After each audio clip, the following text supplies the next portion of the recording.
Halo adik-adik, sekarang kita akan belajar tentang bilangan cacah. Assalamualaikum warahmatullahi wabarakatuh. Di sini saya binti Ma'rifatul Zaidah akan menjelaskan tentang bilangan cacah. Yang pertama adalah pengertian dari bilangan cacah. Bilangan cacah merupakan himpunan bilangan asli ditambah dengan bilangan 0.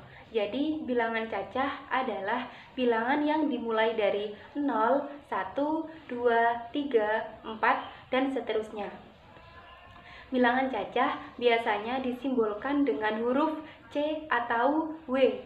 Sehingga apabila kita akan menuliskan himpunan bilangan cacah adalah seperti ini.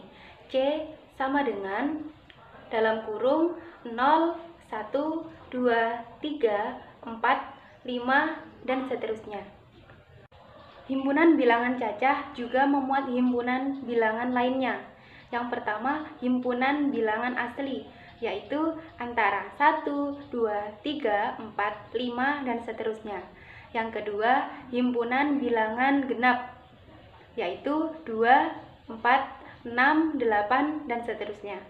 Yang ketiga, himpunan bilangan ganjil, yaitu 1, 3, 5, 7, 9, dan seterusnya.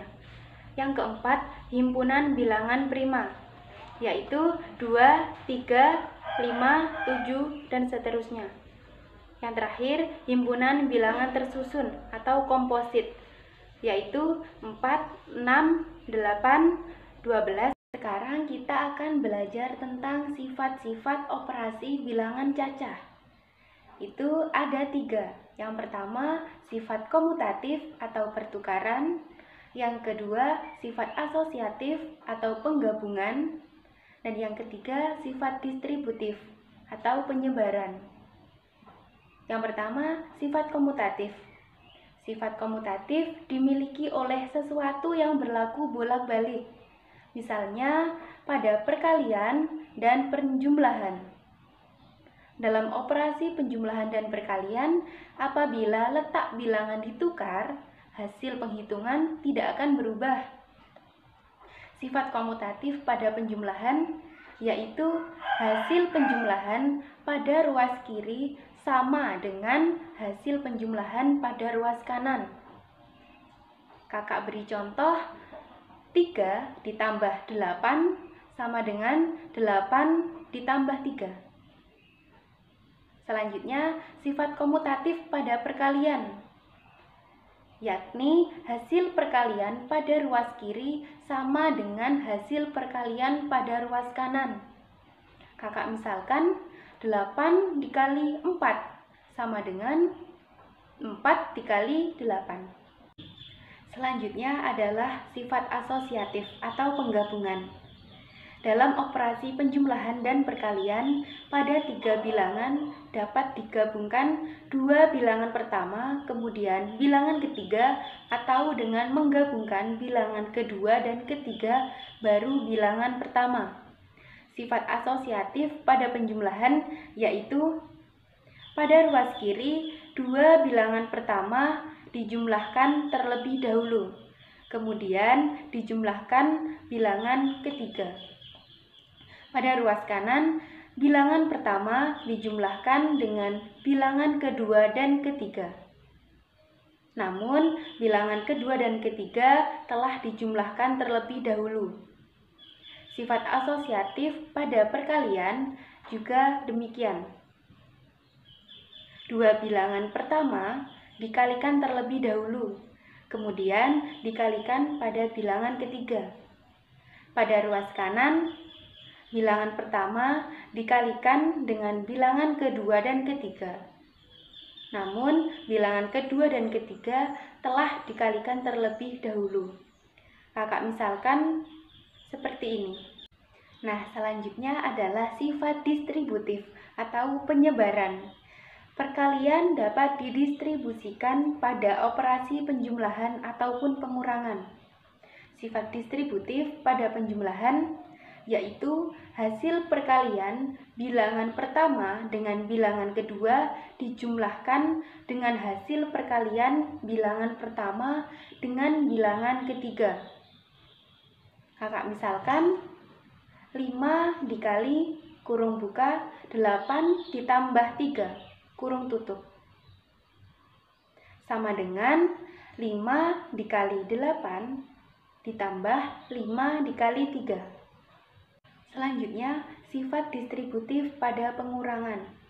Hasil perkalian bilangan pertama dengan bilangan kedua dikurang dengan hasil perkalian bilangan pertama dengan bilangan ketiga.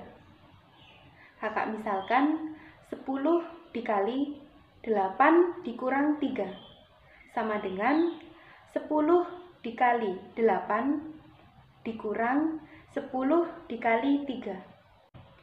Bagaimana? Mudah kan adik-adik? Nah, adik-adik, sekarang kita akan belajar mengenai operasi hitung bilangan cacah.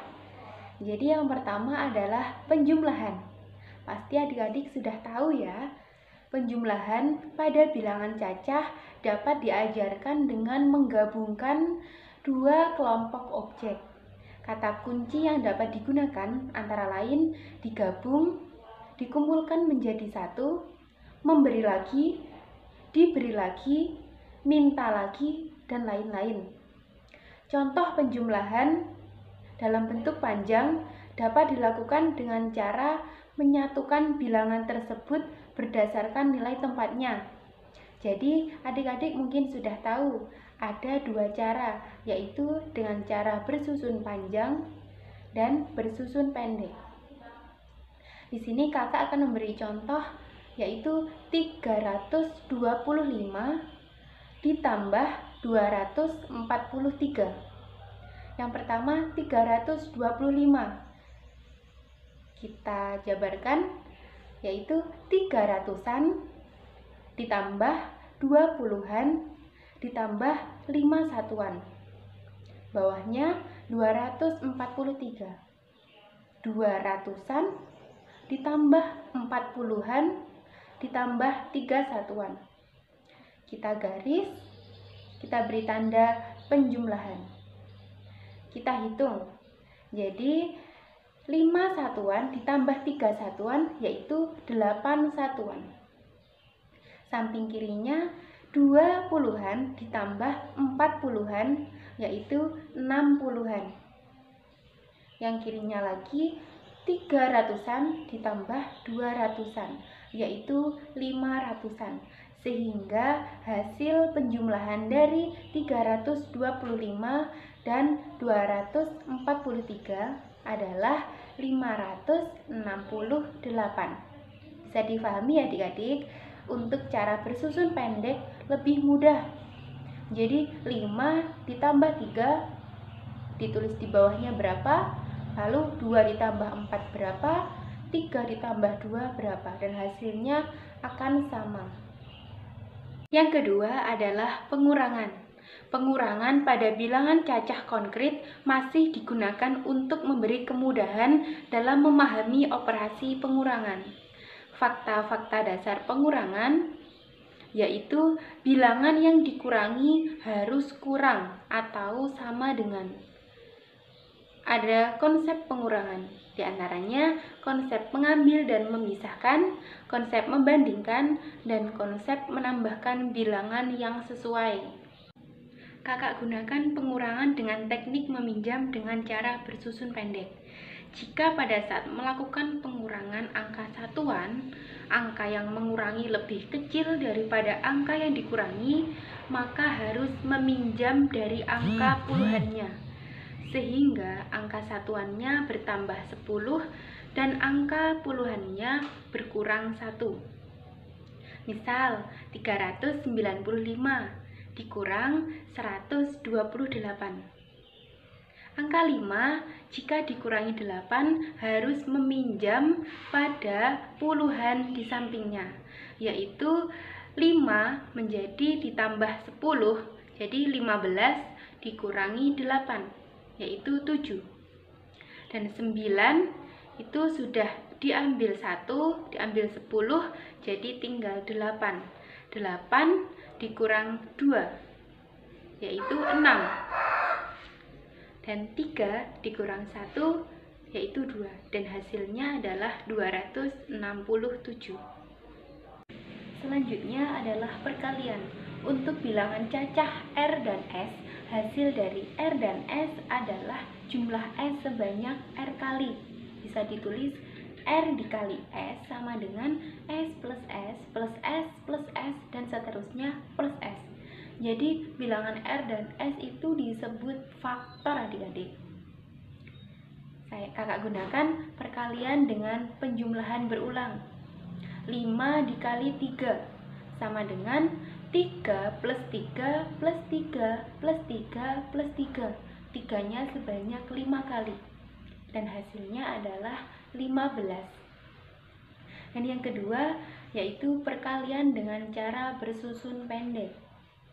Kakak gunakan 125 dikali 2, yaitu 5 dikali 2, 10. Ditulis 0 dan menyimpan 1 puluhan. Selanjutnya 2 dikali 2, 4. Dan sebelumnya ada penyimpanan 1 puluhan, yaitu menjadi 5. Selanjutnya 1 dikali 2, yaitu 2. Dan hasilnya adalah 250. Dan yang terakhir adalah pembagian. Pada pembagian terdapat 2 konsep. Yang pertama adalah konsep partisi dan yang kedua adalah konsep pengukuran atau pengurangan berulang sehingga sisanya 0. Di sini kakak akan menggunakan konsep yang kedua. Misalnya, pembagian 48 dibagi 4. Diselesaikan dengan cara mengurangi 48 dengan 4 sampai beberapa kali sehingga sisanya 0.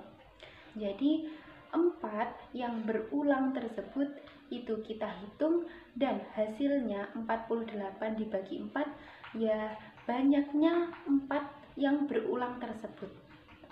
Begitu, bisa difahami ya? Oke, pembagian dapat dilakukan dengan cara bersusun panjang dan bersusun pendek juga.